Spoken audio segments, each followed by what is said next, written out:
Welcome to the Pen by Design podcast, helping authors learn the latest strategies and resources to become successful creative entrepreneurs. I'm your humble host, Destiny Jordan, and let's get writing. Have you ever thought about self-publishing? What do you need? How do you start? And should you self-publish? Today on the podcast, I'm joined by Lamonique Mac. She is based in Tuscaloosa, Alabama. She's an Amazon best-selling author, a writing coach, and a publisher. She writes Christian, fiction, nonfiction, and teen and YA. When she's not writing, she can be spotted coaching new authors on how to write, publish, and market their book on her podcast, Dropping Gems with Lamonique. Please enjoy my conversation with Lamonique Mac as we dive into what is self-publishing. Hello, Miss Lamonique. How are you doing? Hi, thank you for having me, Destiny. Awesome. So I'm truly excited for this interview to really kind of expand on what self-publishing is and how today's author can really get started. And so I want to know a little bit about your journey, how you got started as a writer. Okay, well, I let me tell you, I've always wanted to be a writer ever since I was a child. I wanted to be a writer, and as I became an adult, I'm a little bit older than you are. So when I became an adult, there wasn't like this easy access to self-publishing that we have now. It was very gated, and it was called vanity publishing then. So it really had like a negative connotation about it. I know there's somewhat we're cleaning up the self-publishing industry now, but there's somewhat sometimes people kind of look down their noses at self-publishing. But I mean, when it was vanity press, it was like a really negative connotation. And if you wanted to publish your own books, you would have to pre-buy them. There was no like with KDP, you publish maybe ebooks or you publish and the customer orders it and nothing comes out of your pocket. You're just given a royalty. There was none of that when it came to self-publishing. You had to purchase $1,000 and upwards of books or more, 1,000 books or more. So it actually would probably be a few $1,000s. And so I was a young mom when I got married young. I was a young mom and I had this hope of publishing, but I knew that was just not affordable. Create Space hadn't came out, KDP hadn't came out, none of that. And so I just kind of put it on the back burner. And I did not want to apply for traditional publishing. And like, if you guys read my story, Poor Little Mixed Girl, or my series, you kind of know the way my self esteem was and the rejection that I had faced in life. There was just no way I had the stamina to, do query letters and, I knew you had to get hundreds of generally. Now there's outliers, people who make it right off the rip, but normally you're going to have to face hundreds of rejections before you get a yes from a publisher, and I knew like emotionally I couldn't do it. So I just put it on the back burner. I went to college for business, and even when I was in college for business, I was thinking, man, it would be so great if I could not only write my own books and publish them. And I end up focusing like so much more on marketing than like the whole aspect of business. I really honed down more so on marketing. And so once I got done with school, and it was like a 2-year degree. Like I don't have like an associate's or MBA or I mean, I do have an associate, but not a master's or MBA or anything like that. But I did like 2 years because I believe in put like learn and then move your feet. You know what I mean?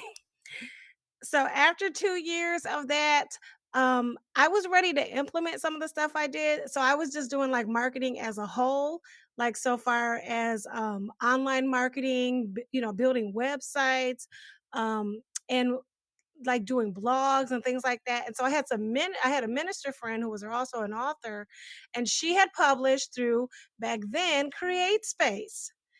And she wanted me to help her market her book, and then she brought in another minister, and that's how I started off. I started off marketing other authors.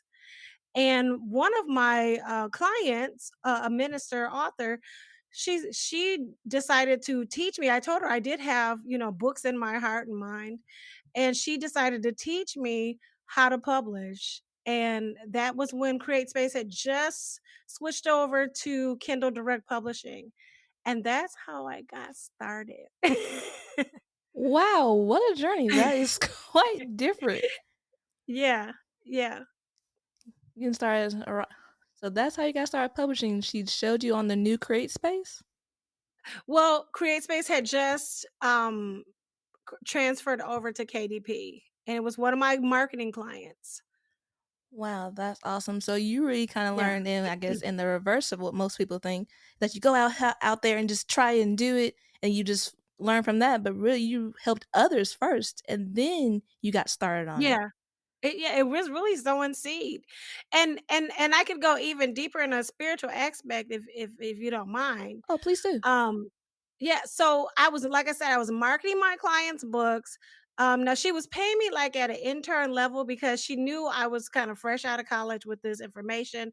And she was kind of like my practice person that I was practicing everything I had learned on. So I was learning at an intern level. And so she sometimes she would pay me in classes, sometimes she would pay me in money. So she had me take this class, which was like from this lady who taught about publishing now. That was her whole thing. Her whole deal was you can publish in 24 hours. That was her whole little slogan. And so she was so she was teaching on like different things about like the she was teaching like the psychology of covers, the colors, a lot of different things that go behind with publishing because it was actually a marketing class. And so since it was a marketing class, of course, that's why my client thought I should just take the course for her because I would be the one applying everything to her marketing. So she set this course up for me. The day of the course, I had a vision board party with some of my friends. And we created that's how before this is before the course in reverse order. So we had a vision board party, my husband and a couple and some friends of ours. And on my vision board, I put up a bookshelf. Now I hadn't written any book yet. It was just in my heart and mind, okay? And so I put up on the bookshelf with like a magazine picture on my vision board. I said, "My book on your shelf." Right? And so my actual class, marketing class that my client had paid for me for, this wasn't until midnight. So later on in the afternoon, I mean in the evening after the vision board party, I go home and I take this class and I learn everything that I have to learn about marketing, that she had to teach about marketing.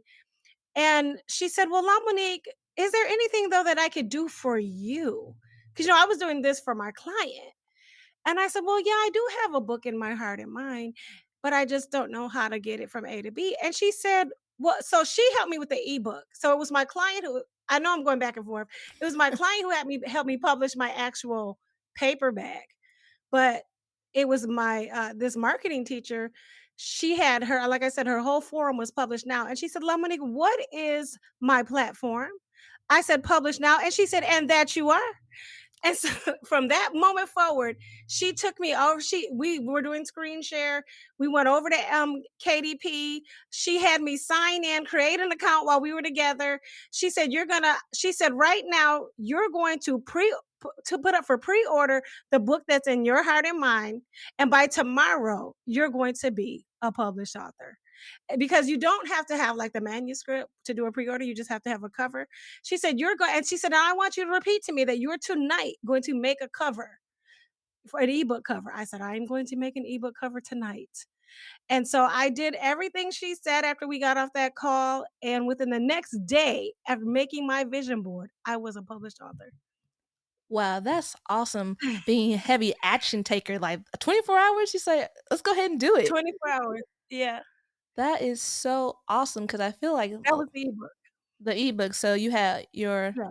client help you with your paperback, and this Yeah. marketing teacher help you with your ebook. Yeah. Now Hmm. look at that, covered all bases there. It did. It did. That is so awesome. And so, with that being an action taker, what would you say for this one's not on one of your questions, but what would you say for as new authors, aspiring authors, being action oriented?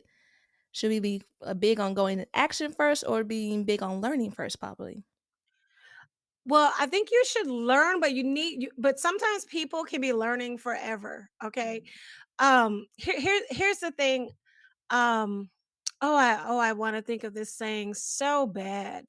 Analysis paralysis. Ah. I see so many authors who would be authors who have not published their books from analysis paralysis and perfectionism.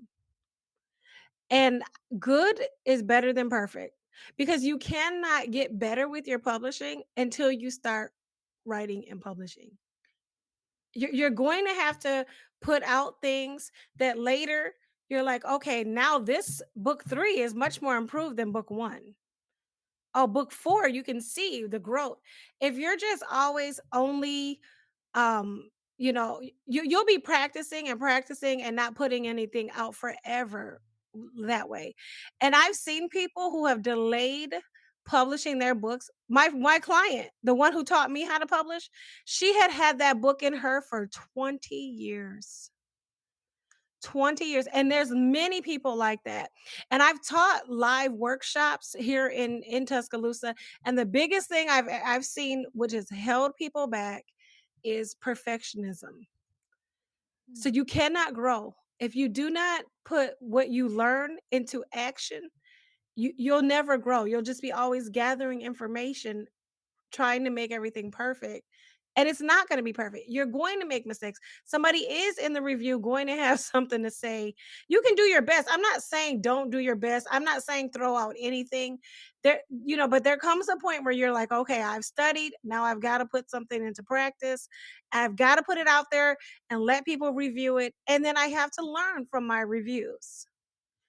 Now, of course, you're gonna have your critique partners before you put it out, editing, but there's still nobody 100% of people, once you get outside of your immediate circle of people who just love you and they're just so happy you published a book and 5 stars because it's so amazing. When you get past the people who don't know you personally and it gets out there in the world, somebody's gonna hit you with that 1 star. And they're gonna, hopefully they'll tell you why, and you can learn from it. Ooh, author's nightmare, that 1 star is like, "Oh gosh, I just like, what have I done?" Yeah. That's good when you say, "What have I done?" Because please put why. Because I'm on TikTok, right? And some of the jokes that some of the authors make on TikTok, they'll use like Cardi B's voice. And like, what is the reason? What is the reason? That Why? that is so Yeah. awesome with that. And I guess another question would be, what would you guys recommend for a new aspiring author? Like, a kind of a timeline. Like, say, I have this book, Okay. and like, I always say I'm just about ready to go for it. I'm just there. I'm still working on the same things. And a bit of a procrastination and a bit of the perfectionism you were talking about. What would some of you kind of Yeah. tell them, like, you can get them going? I mean, there's a couple different things you can do to get yourself going. I'm going to tell you, me, the way I started off, I had to give myself pre orders. Now, that can really put the pressure on. Um, I've taken a break from pre-orders, but when I first started writing, I wrote like 4 well, no, 3 books within a span of like a year.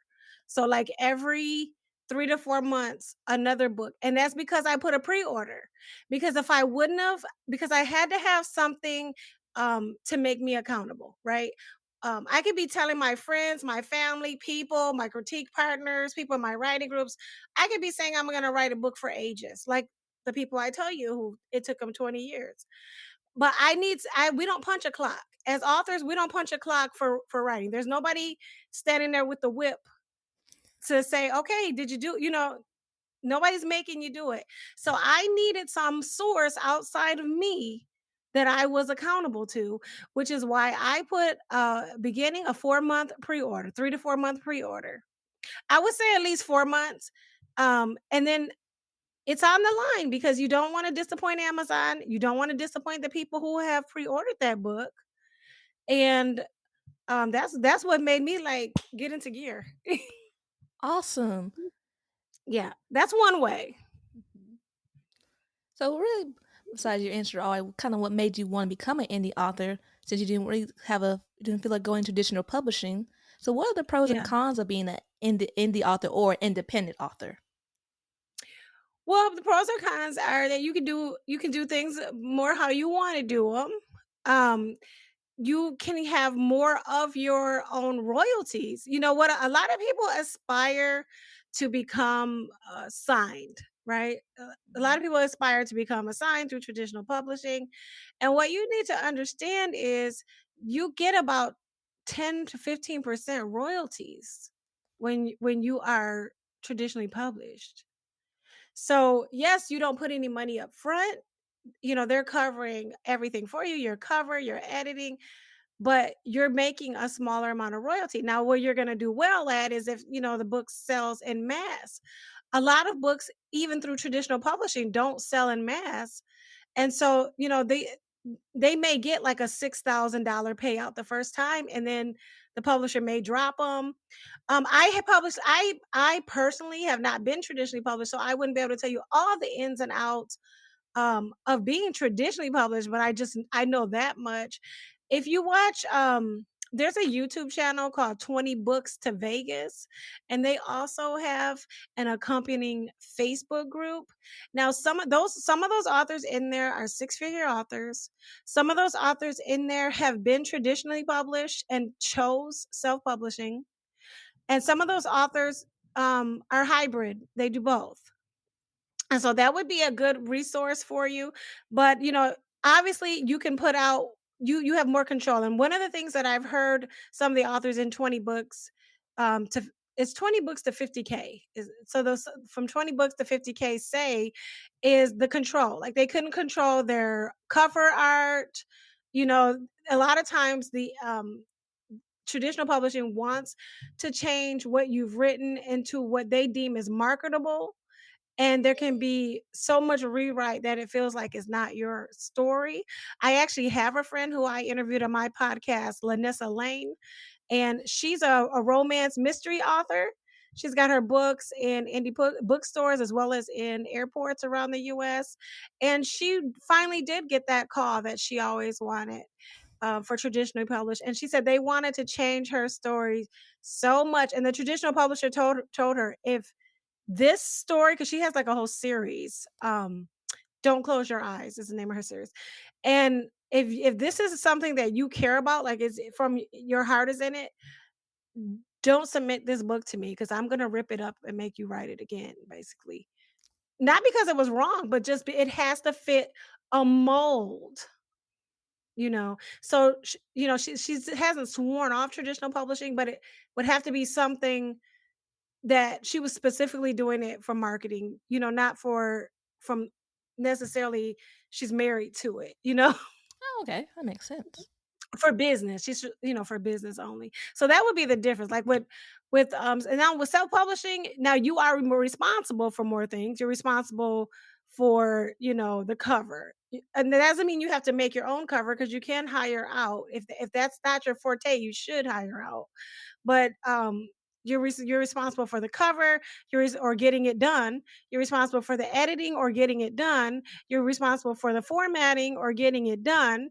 Now you don't want, to just throw up anything. So you want to make sure that you're putting books in the way they go, that the front matter and the back matter, and the way the book is, laid out is on par with traditionally published books.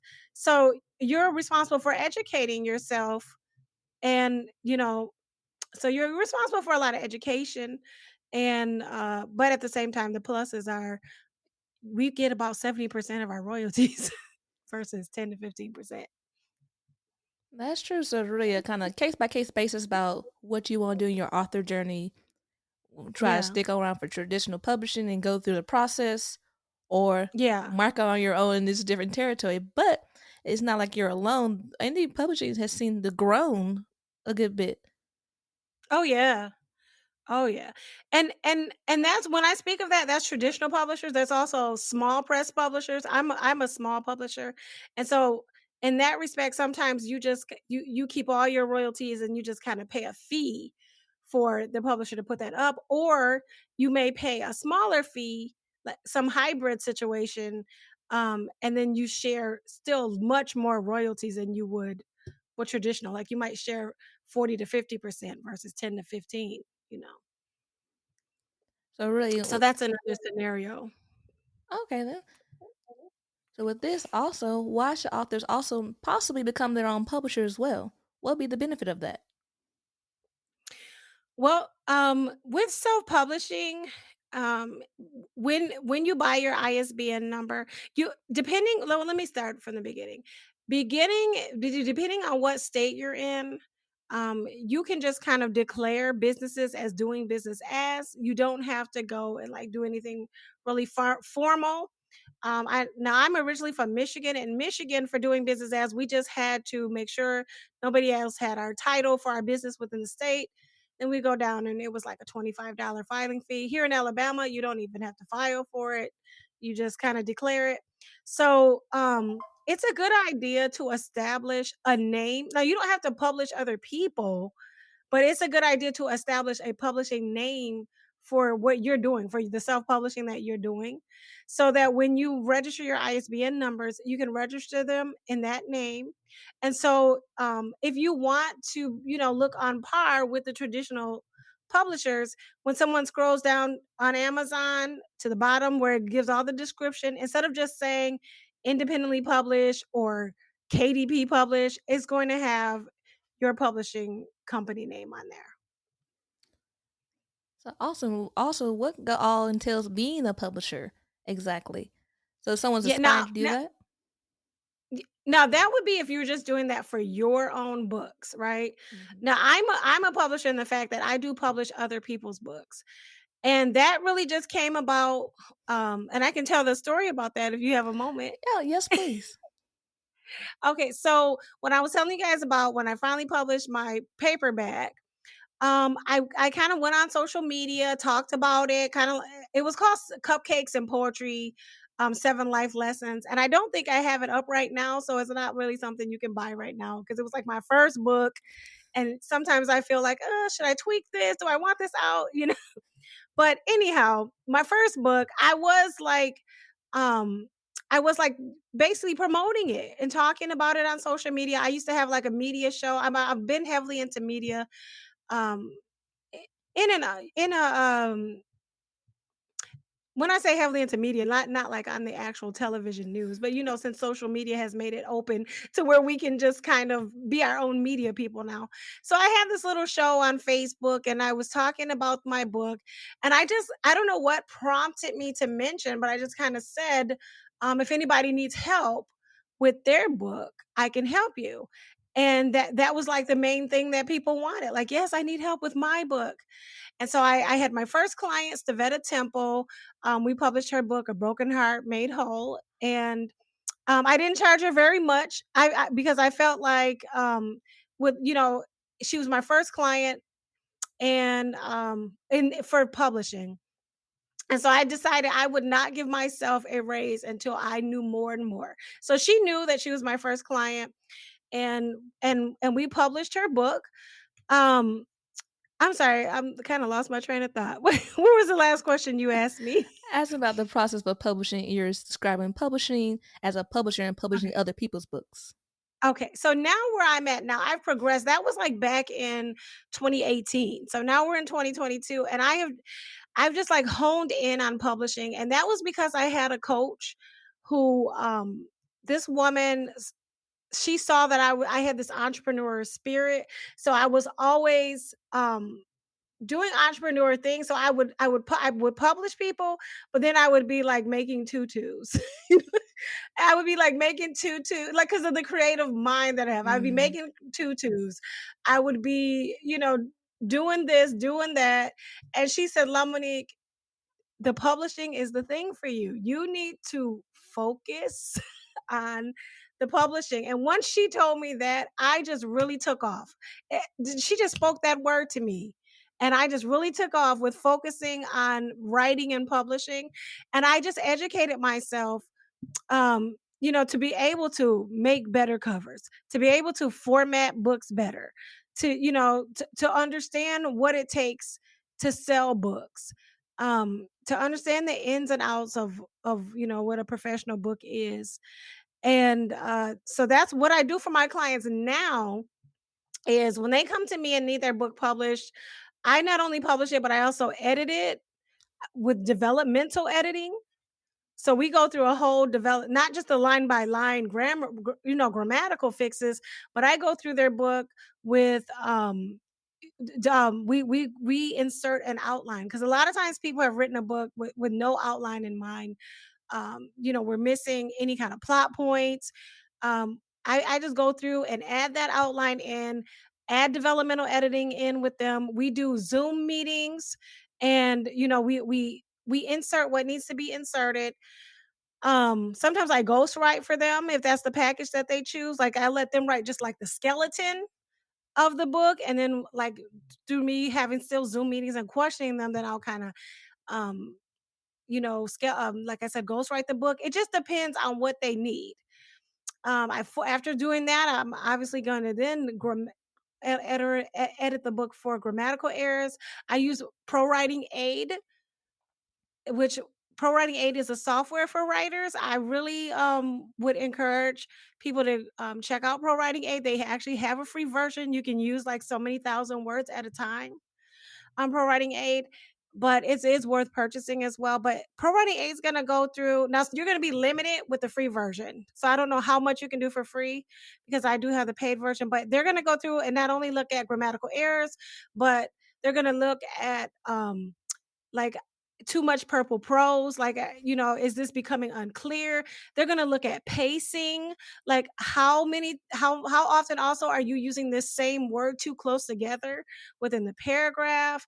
Like, if this book was intended for such and such a type of audience, like academic, general, young adult, is it hitting that with the level that is written at? Yeah. So definitely I would not write a book without Pro Writing Aid. So then there's Pro Writing Aid. Then you're gonna need a format. I use Vellum. Now Vellum, it goes with the Mac, but there is a way to work around that where you have to pay for like some iCloud space if you have like a traditional, a PC. But yeah, Vellum is going to make your books look more like the traditionally published books. There are some like Joanna Penn. I don't know if you've heard of Joanna Penn, but she uses Vellum. So she's a woman who gives advice for self-publishing. She's also traditionally published in some of her fiction books, as well as she's self-published. So she's kind of hybrid that way, and she uses Vellum. So Vellum is really good. It's gonna set up all the formatting for your back matter um, for you. It's going to set up like the drop case where your pages are beautiful, where you have like that big first letter, like if this was L, and then it's really beautiful. You can even have like pictures at the heading for every chapter. Excellent. It's going to format your ebooks for all platforms. It's also going to format your paperbacks in many sizes. Now, if you have a crazy size like 8 by 10 or a kid's book, it's not good for that. But if you've got like a novel type book, poetry book, it's perfect for that. So I go ahead and I format the books for them. After I format their books, I do upload them. I buy their ISBN number um, through my publishing company.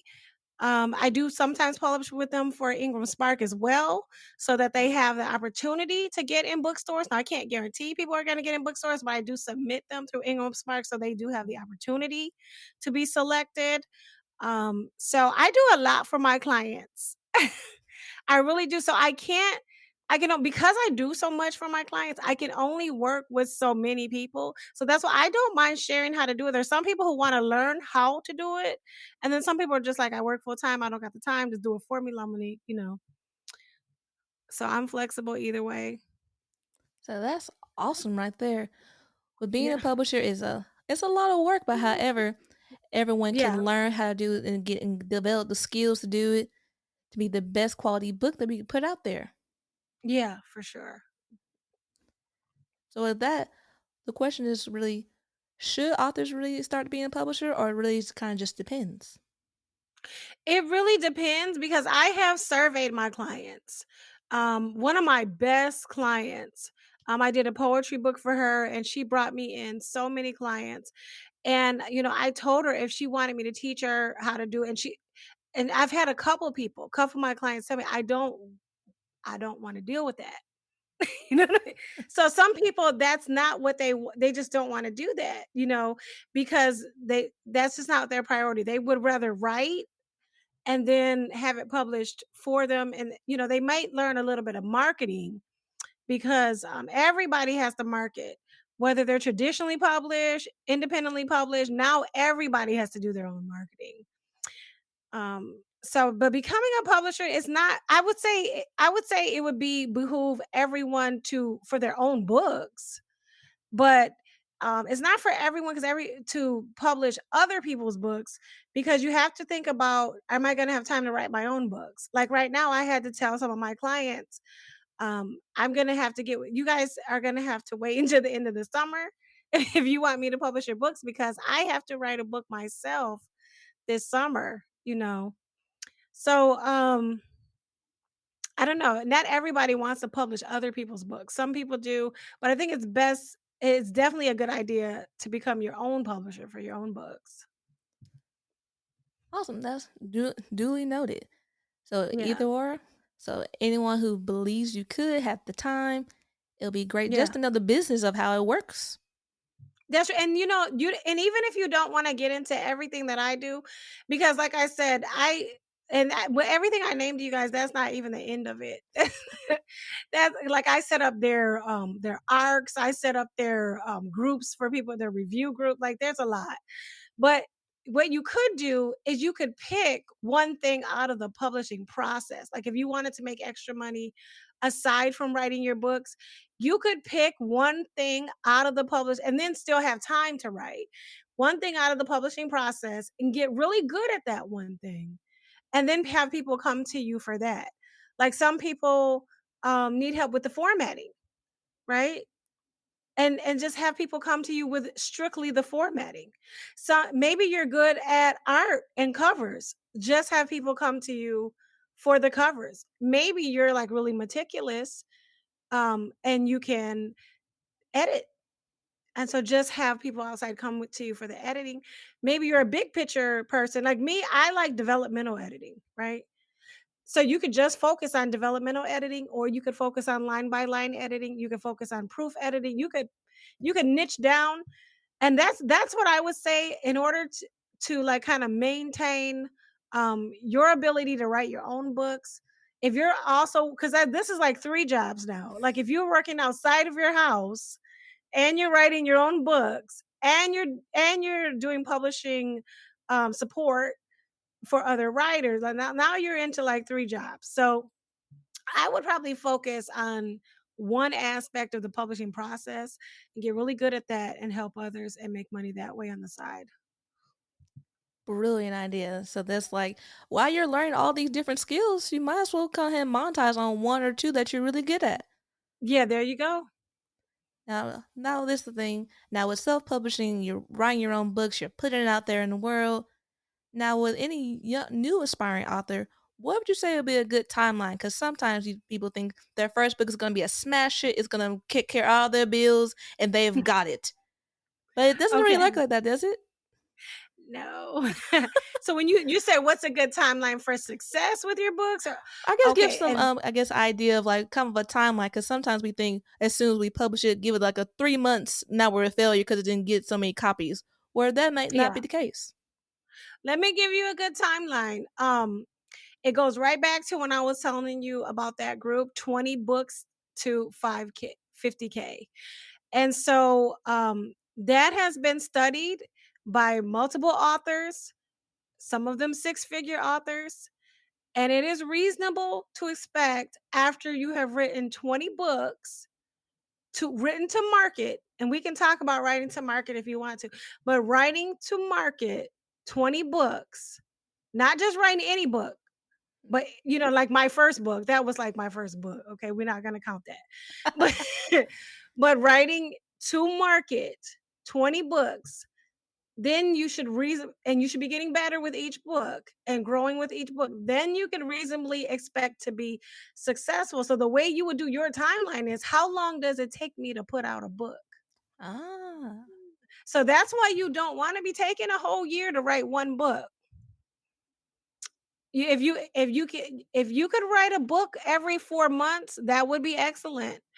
And I'm gonna tell you, there's fast writers who put out a book every other month. Now, that's not me. That's not me. But some of the more successful writers, they put out a book every month or every other month, or at least every 3 months. So I would push it to every 4 months. If you're new at this, but I would make a goal, but I would not be trying to write one that's gonna take you 20 years. If you put out 1 book a year, it's because these are the statistics that it's your 20th book that you have written to market. So go ahead and get the bad books out of the way, because you gotta get them out of the way to grow, right? There's a saying in business that says fail fast and fail often, because you fail up. You fail up. You can some things you can only learn by experience. You can learn and hear about them and research about them and watch a video about them and take a class about them, but you really won't learn it until you actually run into it and somehow it impacts you. And that will give you some kind of priority to learn it, okay? And so yeah, think about that. If it takes you 20 books to become successful, which is the average, 20 books, written to market. Now I'm gonna tell we can talk about written to market if we have time. Yeah. If it takes you 20 books to do that, and if you only write 1 book a year, how long is it gonna take you on your timeline? So you get to decide. You really do get to decide. Now the average is about 5 to 7 years. The average is about 5 to 7 years. Well, that makes sense, because if you look at writing, you gotta marry. This is what I try to tell my clients and anybody who approaches me about writing. You have to marry the creativity with business. And so when you look at any business, how long does it typically take for a business to become successful? 5 years. Huh. Never thought about it like that. But since we're Yeah. in the business of getting our books out there and to make money from our creativity, it's smarter we Yeah. start treating like the business. Yeah. You have to treat it like a business. So that's awesome. So now, favorite time in interview is our rapid fire questions. You ready? Okay. Yeah, I'm ready. All right. First question: what is the best advice you've been given? The best advice I've been given, especially when it comes to writing, came from the coach I was telling you about, who told me stop making tutus, bars of soap, creating blogs, making books, publishing, but and focus on one thing. You grow exponentially when you focus on one thing. Duly agreed. Yeah. All right. Question number two: what is the book you recommend young people to read?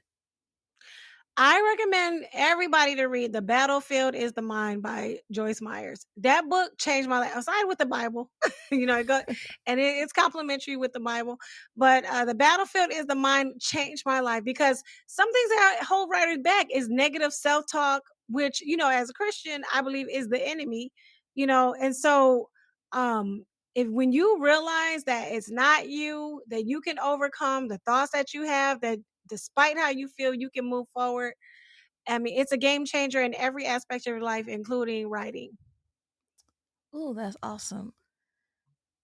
Question three: what book are you reading or writing right now? Oh, I'm glad you added writing to that question, because I'm reading like 5 different books right now, and it's hard to pin it down to one. And I'm reading for research. I'm doing a lot of reading right now for research, because it's best to read in the genre that you want to write in.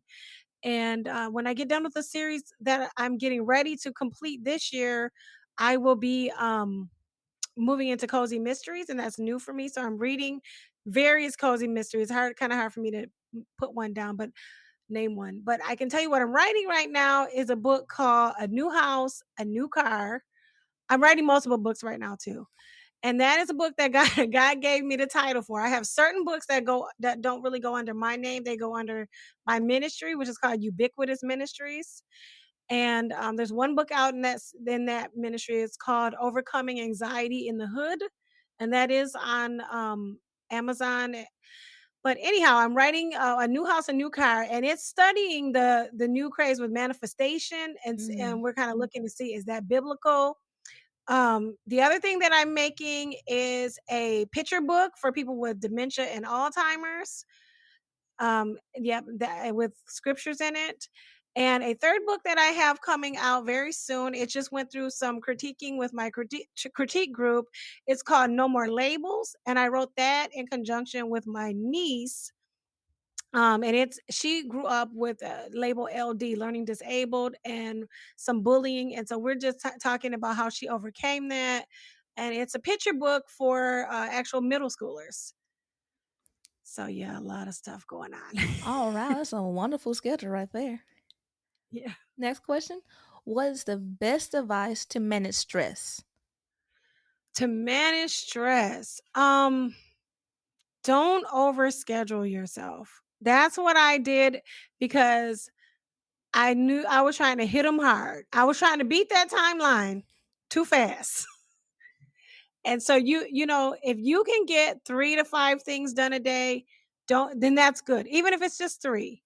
There may be some days where it was one big thing. Don't beat yourself up about it because I overworked myself to the point being in this chair so much that I end up having like a disc issue with my back. So I would recommend writers use if they can use dictation software so they can move around um and voice their writing and not use so much time in the chair. You're going to have to come back and clean it up, but maybe not use so much time in the chair and balancing your writing life with your family life. Yeah. Could you expand on that one a little bit more? Also, you said dictation. So, what kind of dictation resource would you recommend writers get started with? Let me look up the name of the because I've tried different dictation. I tried Dragon software and I did not like that. Dragon software is like 70% accurate. So you're like going back and fixing so much that it felt like not even worth it. Otter. Otter is a good one. It's about, I would say 92%, 90% accurate. So you're not fixing as much.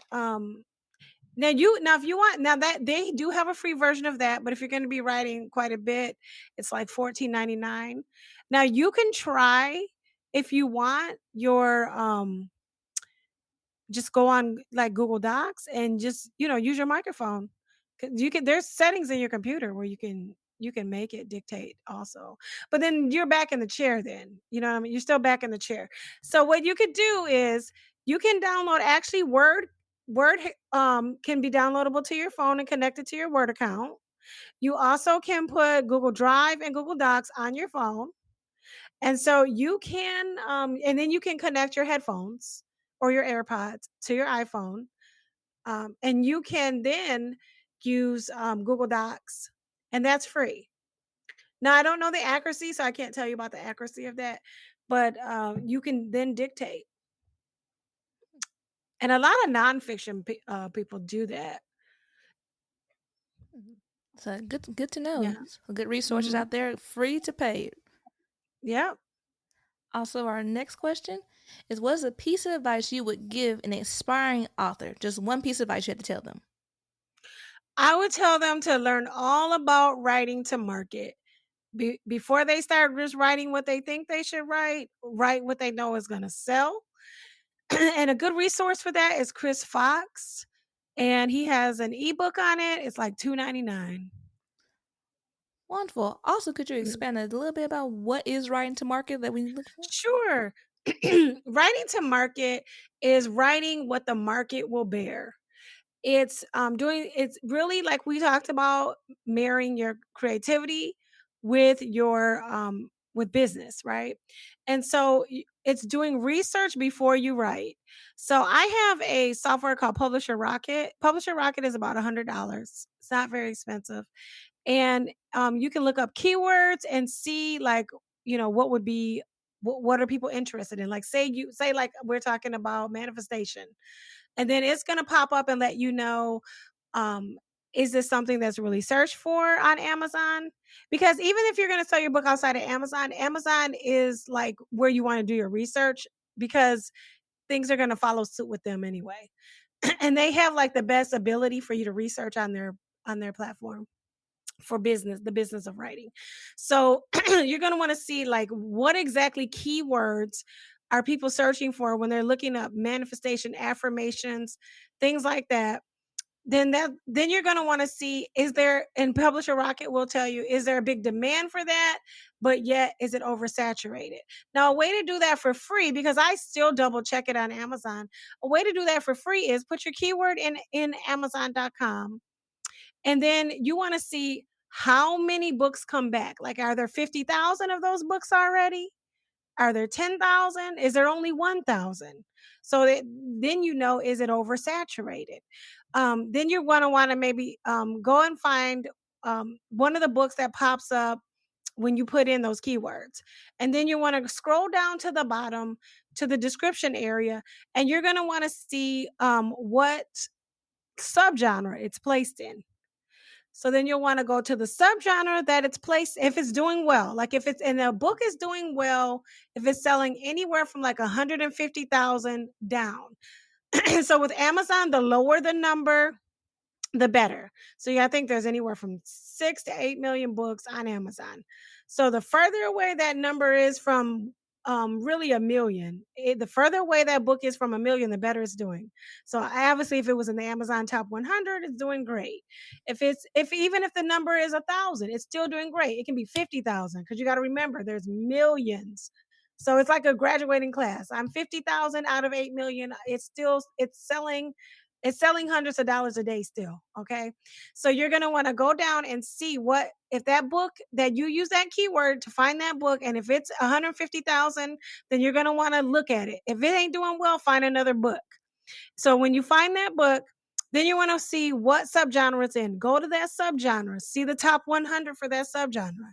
Then you're going to want to study the top 100 for that subgenre. What are these books about? What are the subtitles about? You're going to want to look at the number one book that's in the best selling rank for that subgenre. You're going to want to see, excuse me, you're going to want to see what the BSR, Amazon best selling rank is. When you scroll down to the bottom, look at the detail page. What is the best seller rank? It should be 8,000, or it should be anywhere. It should be low. It should be really low. It shouldn't be at 150 already for the number one book. If it is, that market's oversaturated. You don't want to book in that area. So then you want to go to the number 50. See, where's that at? Okay, is it at 20,000? Is it at 80? Even 100 at 50 is good. Second page, because Amazon second page is 50 to 100, top 100s. And I have a video on all of this, y'all. I also have a group called Godly Entrepreneurs and Marketer. It's called Gems. It's like a club I have on Facebook, and it's a GEMS Club, which stands for Godly Entrepreneurs and Marketers, and it's for writers. And I have a video like showing you how to do all of this. But so basically, you need to do this research and see how's overly saturated is the market. And then after you see like what the BSR ratings, then you want to go and see how many of those books, Amazon on the left hand side, if you go into the subgenre, it will tell you how, do you want to see how many books were produced in the last 30 days or 90 days? You choose how many books were written in the last 30 days. If there's been 1,000 of them in 30 days, at that market's oversaturated. If there's only been 50, 20, okay, you can do it.